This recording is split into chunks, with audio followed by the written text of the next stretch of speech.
We are going to start today with a little clarification related to the couple relationship. First of all, I understand it's a class specifically for women. And I must admit that from a gender perspective between men and women, for women, couple relationships are not only important, but some recent study they show that they are even very like important from a health perspective. The hormonal balance of the feminine hormones, estrogen and progesterone, and through this the feminine health, so to speak, depends very much on the quality of the relationship that we have and on the happiness that we obtain in the couple relationship. And women are very sensitive to this, and I very much hope that this little class can inspire many of you to join our bigger events and our further offers in terms of having yourself a wonderful relationship. We can put up a little bit of from the presentation. It has hearts and ribbons and all these feminine things. So we choose 3 essential steps, and I will start with a quotation from the person who I dare say is the cause that we have this conversation now, because for me, he is my spiritual guide, and he is the one who taught me about spirituality, about yoga, about Tantra, encouraged and supported me very much on this path, and almost pushed me to write and to keep seminars and all this, and my master, Gregorian Bivolaru. So we are preparing some books of him now, full of aphorisms, and one of it refers to the couple relationship. I would like to offer it to you as I don't know, maybe like a logo that you can put it somewhere to see it often and to meditate upon it, because in 4 lines, as you see there, it synthesizes almost the entire philosophy of the spiritual perspective upon couple relationships. So the quote goes, as you see, the wonderful couple relationship is the mysterious art of 2 people of the opposite sex who are capable of living together much happier than if they lived separately. And I would like to point out some important parts of this aphorism, because all the words are carefully chosen, like in these pearls of wisdom that aphorisms are, and they are not coming there randomly. So, first of all, we encounter this, that the couple relationship, despite any definition we can give, is an art. And through this, already we introduced the idea that in order to achieve a wonderful couple relationship, everyone involved in that relationship has to cultivate it and has to spend the time and the energy and the love for it, as if you would like to perfect an art. If we don't treat it like that, the couple relationship could just be a partnership or a joint venture or something which happens between 2 people and doesn't lead somehow somewhere, because an art is meant. Why do we have art? And also this is valid a little bit about couple relationship as well, because we can live without art, but life will be so barren, I can say, and so boring and so lacking life and spark. So, and on the contrary, we can treat our lives with very refined and beautiful arts, and this will support and sustain our hearts and our souls and will make us blossom. So do consider, look into your lives, sweethearts, and think about, is your relationship an art or is, I don't know, a partnership or convention, a contract, on something like such. Then one more thing there, it's not only like an obvious art, it's a mysterious art. I like this very much because when we keep our hearts open to mystery, then we keep our hearts open to guidance and to inspiration, and we allow mysterious things to happen. And through this, I would like to underline that the couple relationship is never a closed unit and is never a frozen unit. It is always an open system which can improve with the condition that we do exercise for it, because an art, you arrive to be virtuous in any art through a very concrete practice. And I remember a great violinist and director in an orchestra has been asked when he was in his 90s, Maestro, why are you still exercising the violin 4 or 5 hours a day? And his answer was, because I still improve. So I do consider within this quotation that mysterious art is suggesting us that is always improvable and wonderful things can happen through it. Then the quotation goes on through people of the opposite sex. So we will treat within this presentation couple relationships, heterogeneous couple relationships, because from a tantric perspective, which I'm humble student myself, and also I can say in structure or having a little experience in this respect, we cannot speak about dynamism, transformation, and evolution if we do not have a battery of force. And we do have a battery of force when we have two opposite polarities which interact together. So through this, the spiritual guide is introducing the idea that this art of the couple relationship happens when the two lovers have very clear in their beings the situation, the cultivation of their own polarity. So it's never just one of them working, because as in a battery, you cannot just have a very powerful minus polarity as it is the woman, the yin, the feminine side, and the man who is absent. It will not work. You will not have power in that battery. The same in a relationship. If only one is interested, or even worse, none is interested, then we cannot speak about a relationship. And then the finality, the purpose of the relationship, which is so beautifully said. For me, happiness is really, really important. So relationship is this art in which two people of the opposite sex are capable of living together, able, we can say, of living together much happier than if they lived separately. And this is like the whole key of a relationship. Why to have a relationship if you could be so like uncomplicated, simple, and easy alone? Things would be so much more easier, but not happier. And this would constitute part of one of the secrets I would like to share with you in the next one. And we will come back to this quotation. I spoke a lot and left it there for you, hoping that you will write it down. And when you would have questions about your own relationships, or moments of doubts or moments of hesitation, come back to it and look and see.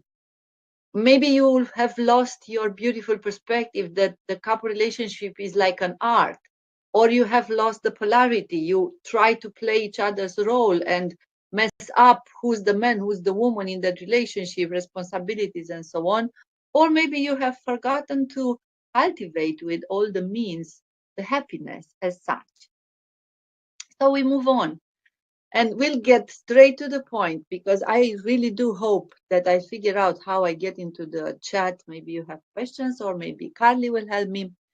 And I would like to answer to you. So first secret presented, and I want to underline, this is just a starting point. These three secrets are kind of like the most basic steps and easy and applicable for everyone without requiring any background or philosophical perspective and so on. So the first secret derives directly from the quotation of my spiritual guide just presented before, saying the couple relationship is a factory of happiness. And I took it like that because maybe the example with the art is a little bit optional. Maybe somebody would say, you know what, I'm not interested to play an instrument. I'm not interested to become a virtuoso in, I don't know, whatever arts, a painting, a sculpturing, and so on. I'm a businessman or I'm goal oriented. I'm a modern person, and art is just an annex. Actually, this is the first secret presented to you. Couple relationship is not an annex of our life. Couple relationship, if we want a long lasting and happy long lasting, I like to call it happy lifelong lasting couple relationship, then we need to consider it almost like an investment in which we have to participate, equally interested and equally working. And in the light of the quotation before, the value of a couple relationship is measured by the value of the happiness that the two involved in this relationship experience and live together and enjoy together. Thus, we can, for those who are not interested in art, we can define it as a factory of happiness.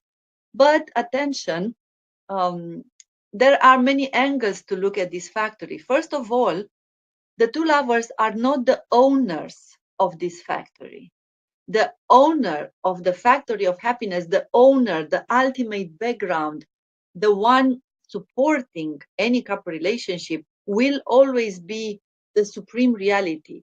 It's, we sometimes hesitate to say God or absolute or supreme consciousness or the universe or something, because maybe we don't want to, I don't know, poke some people who didn't define themselves in this respect. But definitely, it is absolutely clear that um, the love and the mysterious energy involved in the wonderful couple relationship is not produced by the two lovers. It's always a gift which comes from somewhere. And I I'm not shy to say it. For me, this supreme reality, I call it simple three letters, God, and please go along with me with this. So the owner of the factory of happiness is God. And when we understand it like this, we maybe allow the mystery from the previous quotation to exist and to stay there.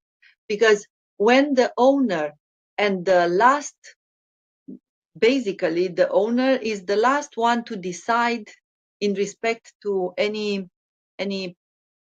important choices and to any particular moments and to the development of everything.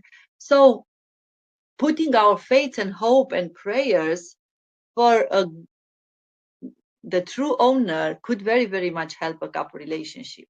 And the two lovers which are involved in such a factory of happiness, they are the most enthusiastic and hardworking type of employees.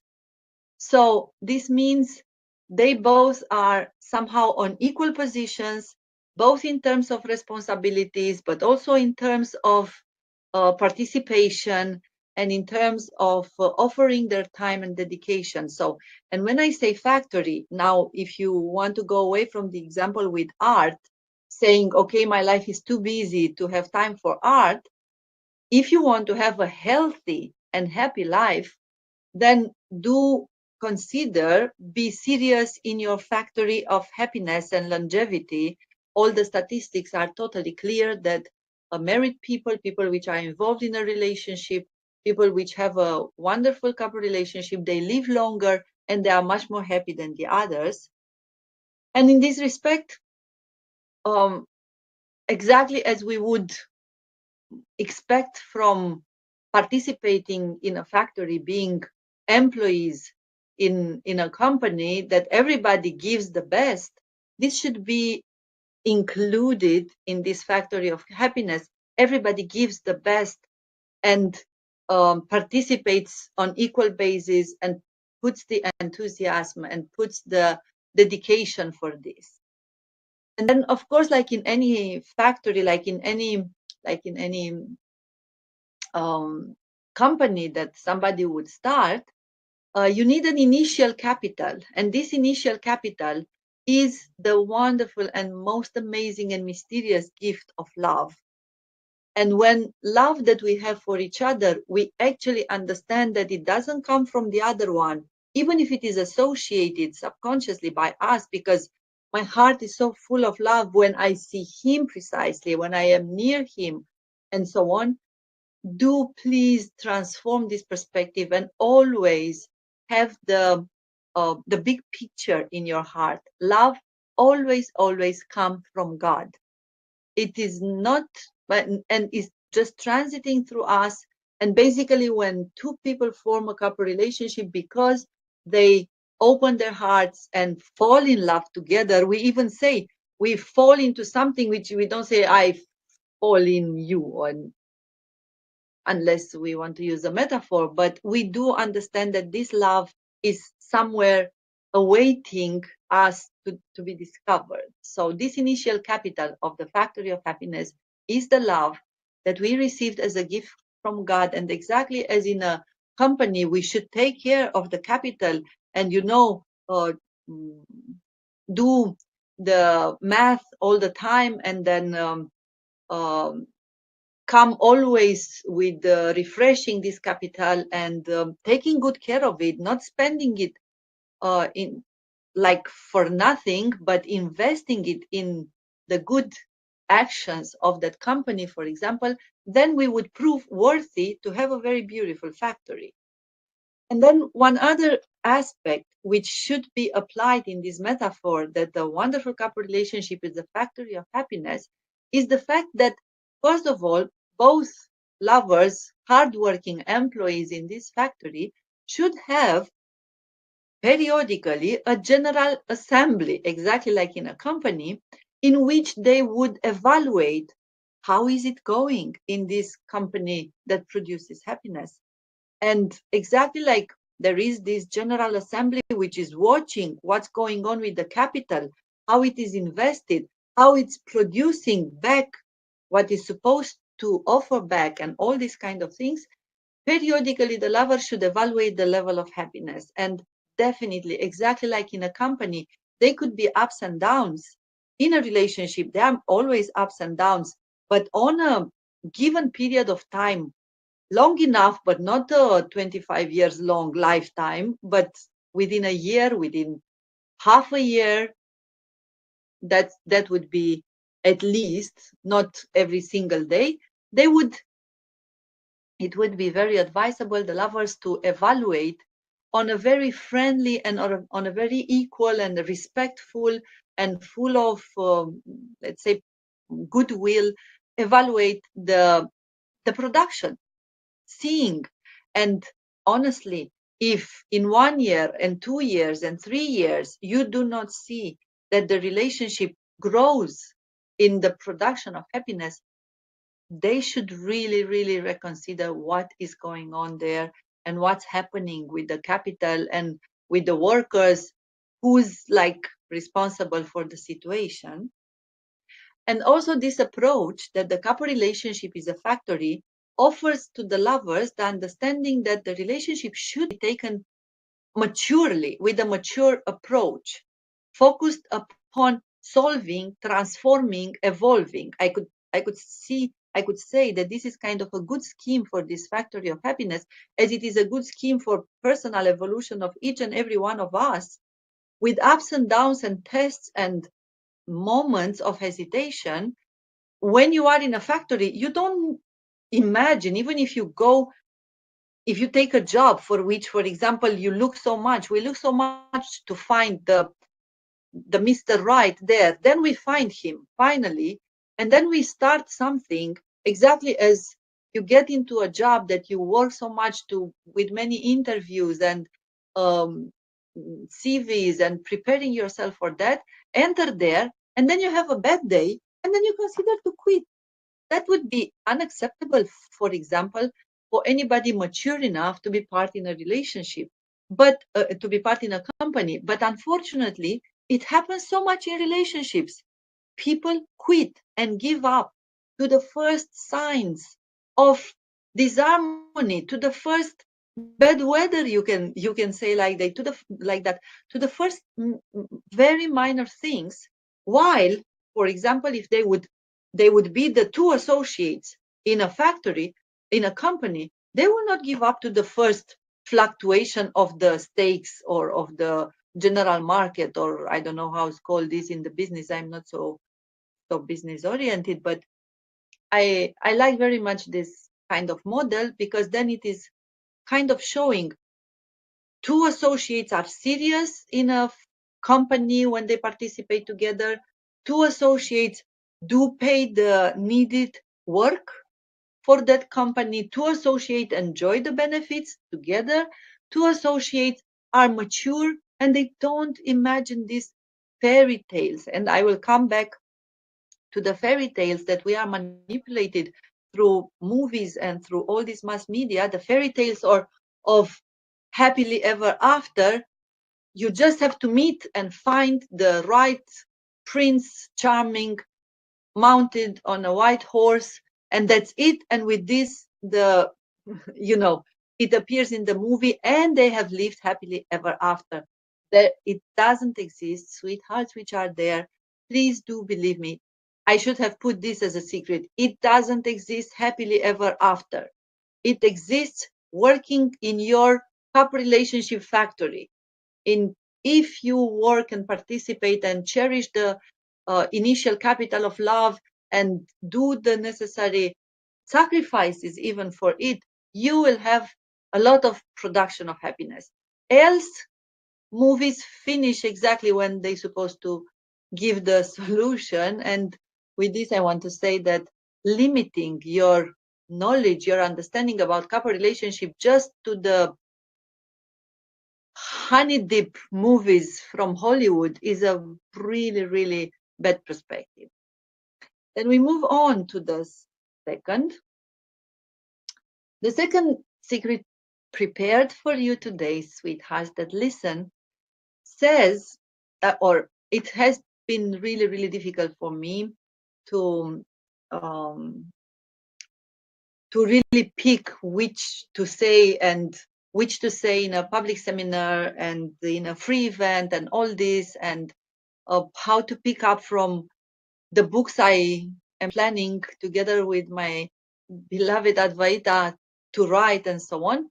But actually, I want to confess to those of you who listen to me now that this second, or these three secrets are those that impacted me the most, and they mattered the most for the relationship I have with my amazing husband, and made us really evaluate our couple relationship as being a very, very successful factory of happiness. So the second secret picked and important for us, it was the paramount role of friendship for a lifelong lasting happy couple relationship.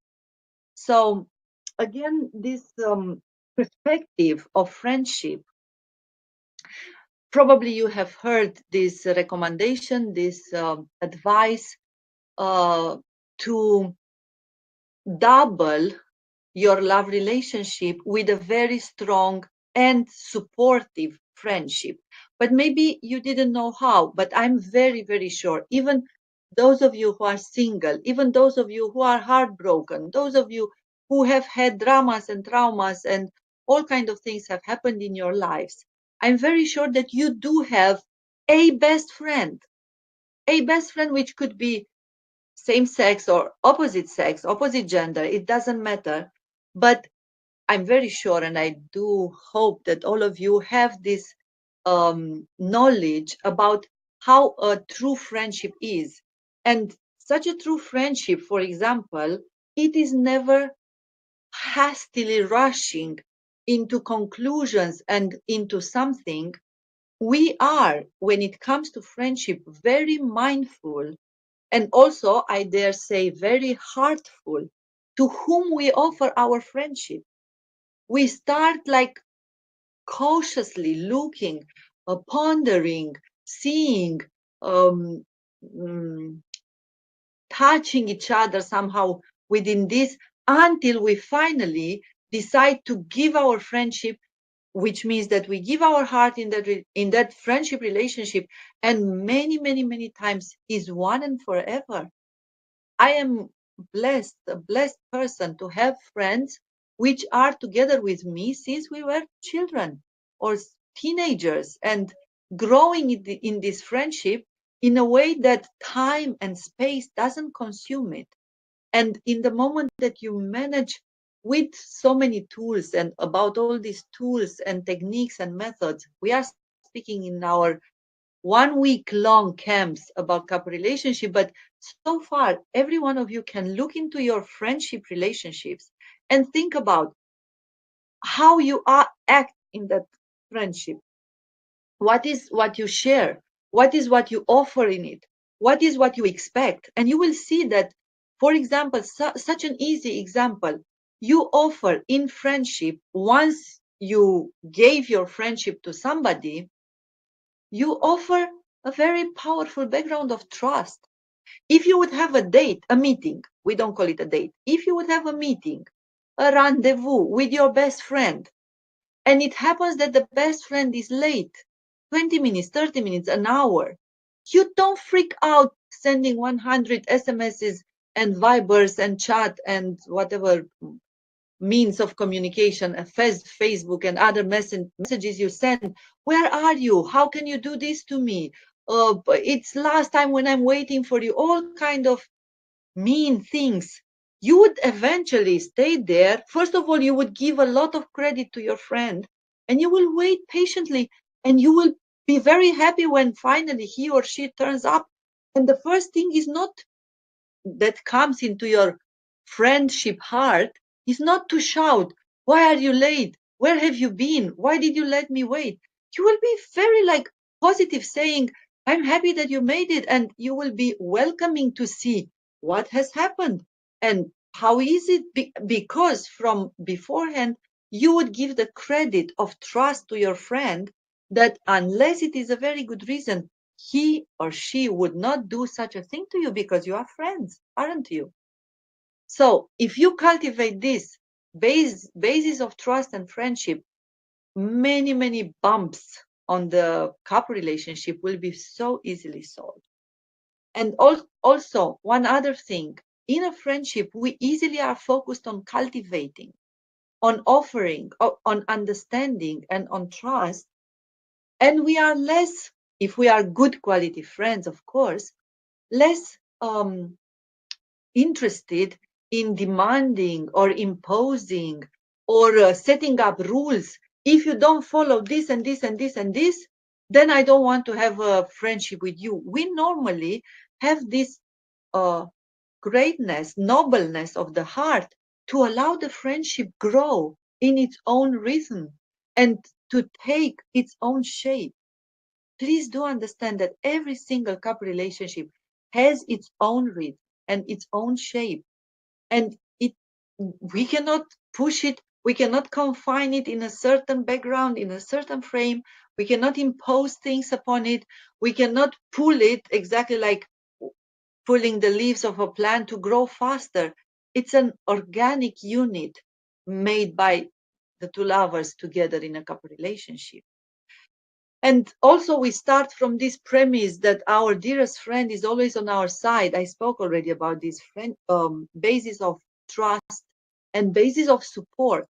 We would be always certain that that friend, best friend we have, does his best to support us and to make us happier. And on our turn, we come forth for such a friend with all the gifts of our heart as well. And again, with a lot of sacrifice and with a lot of hopes and with a lot of energy and with all this. And also, one more thing, among many others, I can speak hours only about these values of friendship. One more thing important to be multiplied in couple relationship is that in a friendship, for us looks natural to accept differences in opinion and choices. And unfortunately, I don't know why in couple relationships, we are so narrow minded that many times we consider that if we don't have exactly the same opinion about the subject, something is wrong with our couple relationship. Sweethearts, nothing is wrong. We are different persons with different structure of personality, and we have different opinions. And as well as we can have a best friend whom likes football games and I don't know what other things which we don't understand and we don't want to participate to such a thing, but we have the nobleness and the greatness of heart to say, go and fulfill that part of life that is important for you to follow those games, or I don't know what other passions the other person have, without questioning that you are not my friend if you do it, and I don't want to continue with you if you still would like to do that thing which makes you happy, and so on and so forth. We are kind of neutral, sometimes aiming to understand, sometimes aiming to come along just because to be together with our best friend, to share quality time together, sometimes just respecting the opinion and giving the space and giving the time for also other things to happen there. So that's like very few of the things I could pick up from this paramount role of friendship for such a lifelong lasting happy couple relationship. And I'm very sure that just meditating upon this secret, you can develop and find a lot more that there is no time now for them. And with this, I move to the third one, which actually it is a kind of it's a kind of a warning that I have for all of you who listen to me now.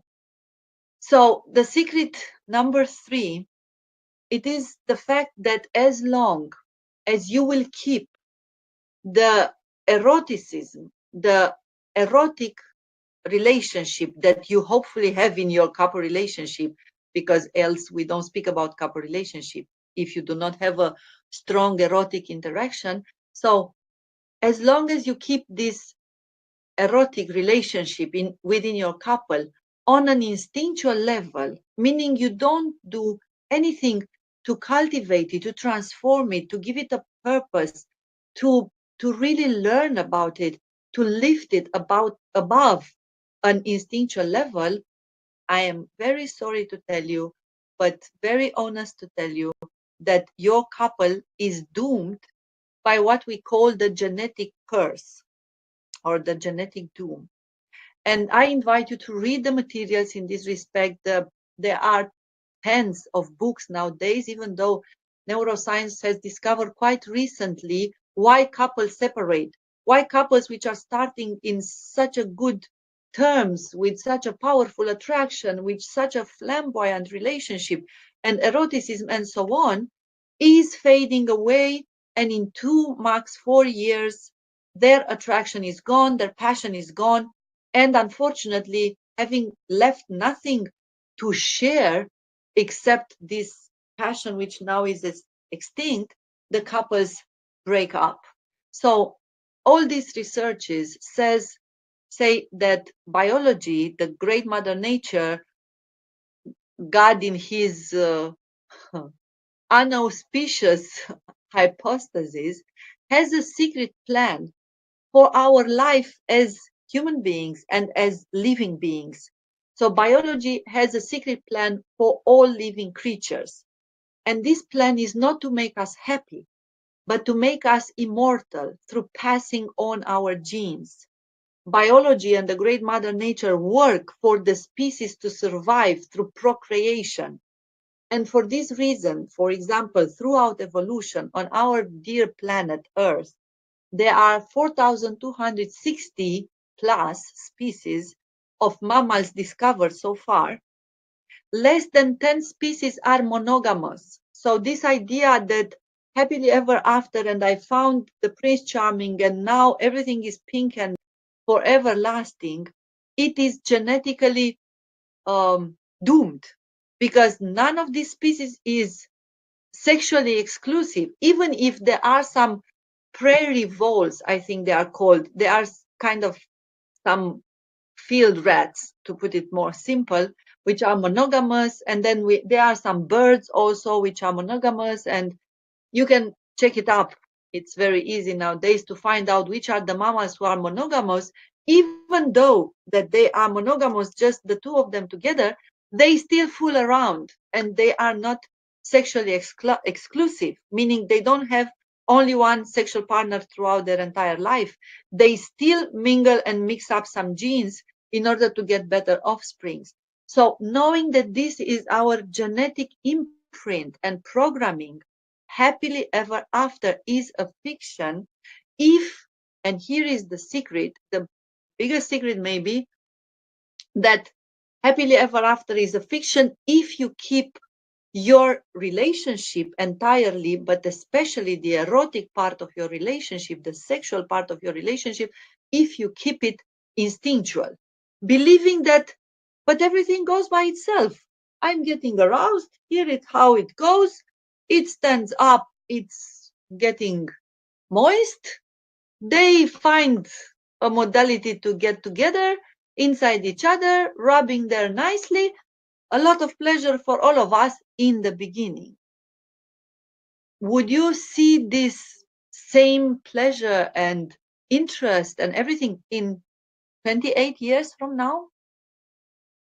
Please pay attention and think about it and understand that actually the fact that Romeo and Julia died young has a big meaning there. So this genetic programming that biology has for all the species, including humans, urges mammals, including humans, to use as many partners as possible in order to spread their genes to secure the perpetuation of the species.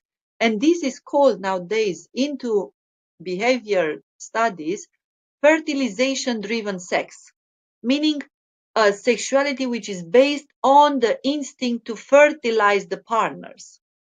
And the scheme of this fertilization-driven sex is mate, copulate, separate. So it is imprinted, is programmed, is in every cell of your being, in your DNA. It is programmed the separation. And it is just like a ticking bomb. From the moment that you mate first time, you meet and mate and make love first time, and you do not lift and transform that for something above the instinct of the species, really fighting to be above the instinct of the species, you are into a countdown to the moment in which you will lose interest and you will separate. You or your partner, whoever gets it first somehow. So this scheme of the fertilization-driven sex, mate, copulate, separate, is called the genetic curse, which makes that couples lose the passion, lose the interest, and nowadays they separate. In all times, they were still staying together because they were more confined in some social norms. So this genetic programming associated to the instinctual sexuality unconsciously but continuously sows the seeds of separation in the couple relationships. This instinctual erotic act involves a hormonal storm, is called from neuroscience perspective, followed by a hangover period. Full recovery from such a hormonal storm needs 2 weeks. If within the 2 weeks couple make love again, having a hormonal storm, make love in this instinctual way, it is like a yo-yo, up and down, up and down. And in order to prevent this crisis, genetics programmed subconsciously mechanisms of associating the lover with the cause of suffering. And thus nature has programmed humans to lose interest and then seek the stimulation of a new partner, thereby, that was the plan, increasing their offspring's genetic variety. And biology uses the most powerful neurochemicals to achieve this agenda, which are the brain hormones called neurohormones. I will stop my pledgery, my lecture about hormones, because this entirely could be a subject to be developed days and days after. And I invite you to search. It is very easy to find nowadays very good sources to understand this genetic curse. Just look for this. Are the couples doomed to separate?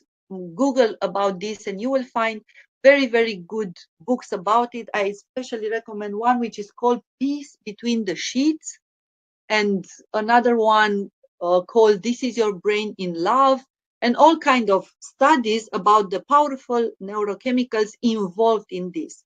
Unfortunately, reading all these books, you will kind of get a very gloomy perspective because the science didn't really find out what to do. They actually say it's better to have not so sparkling and powerful and passionate eroticism, because all these mechanisms, orgasm, ejaculation, hangover, losing interest, feeling sleepy, and so on, leads to this hormonal crisis. But we know, and here it comes, of course, the only solution which we offer to you, and it's part of the secret and is the secret of all secrets. Transform the sexual approach you have in your couple relationship, lifting it up over the instinctual level with all knowledge, with all methods, and understand that actually human species is the most evolved on the planet on many levels, but still sexuality of the human species is limited to the same monkey animalistic instinct. I mean, we are not above that, and we're supposed to be. We are so evolved on mental level. We have survived because we have developed this brain, which is ruled by these brain hormones, neurohormones. If we do not use this for spiritual transformation, for lifting us above animal level, we are doomed to the genetic curse. And for this, of course, one of the possible, most accessible, in my opinion, and wonderful path is Tantra, the path of love and the art of sacred lovemaking. And with this, I cannot truly say much more about it, because anything that I would say would start hours of lecture. But within the tantric system, we actually teach how to transform instinctual sexuality into the art of lovemaking. And in this way, it is the only possibility that we escape the genetical doom, the genetical curse, and we can hope for a long lasting couple relationship, which is happy, which is fulfilled, which is full of joy, full of attraction, full of passion, which doesn't diminish. On the contrary, exactly like good wine, with the years passing, becomes more and more and more precious. So I wish all of you to be able to come into our camps and in our other courses and online courses and regular courses to really learn, because we learn about the sexual continence, which is one big pillar in the tantric system, which is actually transforming and teaching the art of inner alchemy, through which we do change and transform completely not only the perspective but also the way we make love, the purpose for which we make love, the length of the lovemaking, all the things you probably heard about how wonderful lovemaking, tantric lovemaking is, tantric sex, all these paradigms which are running around in the environment, spiritual environment nowadays. You should know that they are very, very pale in comparison with what exactly can happen and how amazing actually could be. So with this, my three secrets kind of went. And if there are questions, I still cannot see anything in the chat. So maybe, Carly, you help me. Yes, we have a question here from Maria. She says, the guy I'm dating doesn't have time to go to a Tantra course at the moment, but he's very interested in Tantra. I've started the Tantra course for women recently, and now when I've learned a bit about sexual continence, I do have a strong feeling that I never again want to be with a guy that ejaculates. I wonder how I can help the guy to practice the art of orgasm without ejaculation when he is not yet attending the Tantra course. That is a difficult approach. So what I would suggest to Maria is, first of all, I'm very happy to hear that you follow Tantra for Women courses and feel kind of connected with you because of that, because I am writing those courses. The correct perspective is, if you yourself start practicing Tantra and transform yourself, become a, I don't want to say better woman. I'm very sure you are a wonderful woman, but some of the results of the practice will show in your being. You will be happier. You will be more energetic. You will be more spontaneous. You will be more attractive, and all these kind of things through the help of Tantra. You could become for your beloved partner there a source of inspiration, which will attract him to join some courses and to learn. Else, they will be given in the Tantra for Women courses some indications. You can share with him, for example, how to slow down lovemaking, how to breathe consciously, how to visualize the lifting of the energy like a stream of light from the sexual organs through the spine and picking up on top of the head and so on. You can teach him some contractions that you learned there. You can teach him some things. And of course, you should have like a lot of patience to practice. And also within these Tantra for Women courses, we do speak at a certain point about tantric massage and also about learning the energetic full body orgasm. And once you are initiated in this, you can practice with your beloved person there. And that will give to that person a very good first-hand experiences in dealing with his own energies.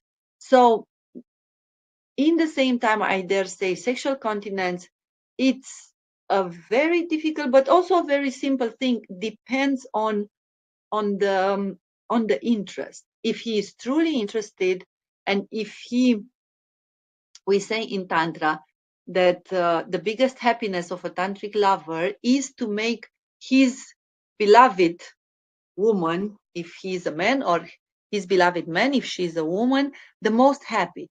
So if your lover is truly interested to make you the most happy, then of course he would find, like, he would learn, and he would let himself guided, and he would let himself inspired by you, with the little condition that you yourself are a source of inspiration and can have actually what to teach and what to show.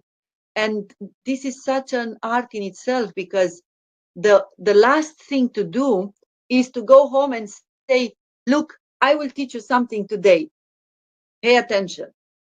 Men believe that they know everything in respect with their sexual organs and what they do with it, and they have this masculine self-confidence that they are good at it and that is nothing so much to improve or to learn.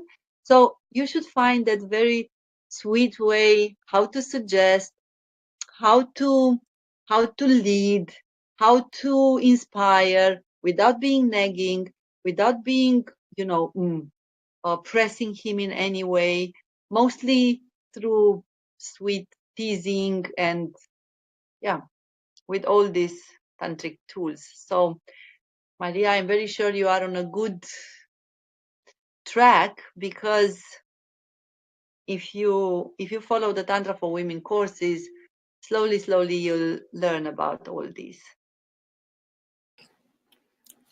Wonderful. Thank you, Adina. We have another question here. So this is from Juliet. She says, I experienced that it's always been difficult to be friends with a lover, and start to see more and more now the importance of it. I'm now in a relationship where both of us want to start cultivating friendship, but it's not going so well. We tend to get stuck in small matters and fight very easily and forget immediately to be friends. How can we develop this better? First of all, disciplining yourself, meaning that, for example, deciding when you encounter problems and moments of test, decide exactly like a truce. When two armies are fighting with each other, and then they need a period of ceasefire and in order to establish a truce. The same in a couple relationship. I used to play with my husband this game quite a lot, in which we declare that we want to cultivate and to be the best friend of each other. And sometimes when it was difficult in our couple relationship, one will say, okay, I don't want to talk to you anymore. I would like to talk to my best friend now. And hearing that, we played this game like Be My Best Friend, we called it. And hearing that, then both of us stopped and both of us spent few moments, even in silence, to remember and to try to aim to um, imagine, to visualize that the other one is our best friend, and continue or start the conversation, share the matter, talk, express the things as we would do it to our best friend and not to our lover. And the first, very, very first thing, when, for example, I would call, I want my best friend to come now, not you, but my best friend would come and would ask me, okay, what is the matter? And of course, I would say, please listen to me because look, I don't know what to do in this and this. And I would be totally open, and the best friend will be totally supportive and totally listening somehow, and eventually holding my hand and holding me around the arms and being attentive and aiming to give the best, to listen, first of all, even asking questions, all these kind of things. And it will be a total shift in the behavior. And absolutely, one important thing, if you would describe your problem in a couple relationship to your best friend, the best friend will be impartially listening and will not jump to justify whatever, exactly as we do when we argue with each other and when we want to make a point and want to prove that we are right and it was justified, that choice or the other one or that, or all kind of things like that. On the contrary, the best friend will just be there and will allow the communication and will actually answer when we will ask what your opinion. We will also give a lot of respect for the opinion of the other one. We would accept feedback from our best friend, even if it's not the best for us and doesn't show us in the best light. We would be very, very different if we would have that sharing with the best friend and not with the lover with whom we have an argument exactly in that moment. So I would suggest that you can play this exactly like a play, a theatrical play, in which you say, look, there is a best friend in you as there is a best friend within me. And from time to time, when we don't find how to communicate with each other, we put the best friend there. I don't say it's going to be easy, but most likely, for example, if you get caught, you hear from the other one something very, very painful for your ego there, and you want to justify and so on. If you are the best friend, you would mind your business, you would shut up and listen, you would ask permission saying, but maybe things are different from the other one's point of view. Would you like to hear that difference? And if you are told, no, I don't want, I want to say my problem here and to cry my heart out, you would act to welcome that. So I would say practicing best friendship there. I'm very sure, Juliet, you will succeed. We're having all sorts of revelations over here with what you're saying, Adina. So thank you. I'm sure that most of us are benefiting a lot. Do you have another minute for a last question? 22 seconds maybe, but yes, of course, we can take one extra minute. Okay, it's a quick question. They're asking if you can repeat the names of the books you mentioned before, and along with that, a book recommendation for lesbians in Tantra, so women with women in Tantra. if you have any book I recommendations. am only a little afraid that I am not good in recommending books for homosexual relationships because I myself don't study that type. But about the recommendation of the books, so the author that speaks about one of it, the Peace Between Sheets, Peace Between the Sheets, her name is Marnia Robinson. Marnia Robinson. And she has another book called Cupid's Poisoned Arrow. And then we have another neuroscientist. Her name is Helen Fisher. She has written one thing called Anatomy of Love. And then many more other. We have a guy, Geoffrey Miller, writing about the mating mind, how sexual choice shaped the evolution of human nature and so on. So once this said, I would like to say that when myself I studied those books 14 years back, I almost felt in depression because the authors, they don't know Tantra, and they don't know that there is a possibility to live and experience eroticism above an instinctual level. Therefore, they recommend, for example, to refrain for having orgasms. And that for me would be completely terrible, just because they don't know that orgasm can be experienced in a tantric way, being totally separated from ejaculation, and in this way not being instinctual and not involving the set of hormones that ejaculation involves. So I would suggest the books are good to be read as a basis to get yourself scared and to get yourself motivated to start Tantra, because there is no other solution else. What they propose is almost kind of like a monk-like couple relationship, and I'm sure no one wants such a thing. And for that matter, absolutely, I very heartfully invite you to come and study about orgasms with us, and stay close to us through Kama and other possibilities, and yeah, come and learn about this. Thank you so much, Adina. This has been such a value-packed hour, and we really, really appreciate your time. And yes, for those of you who wish for more, check out our future webinars and online classes on our website. And if you would like to join us live, we have upcoming retreats in Jamaica and, as I said, in Ibiza. So we would very much love to meet you. And you can imagine what it's like to spend 3 days or 7 days with Adina and Advaita teaching after this has been just an hour. So we look very much forward. It's a lot of fun.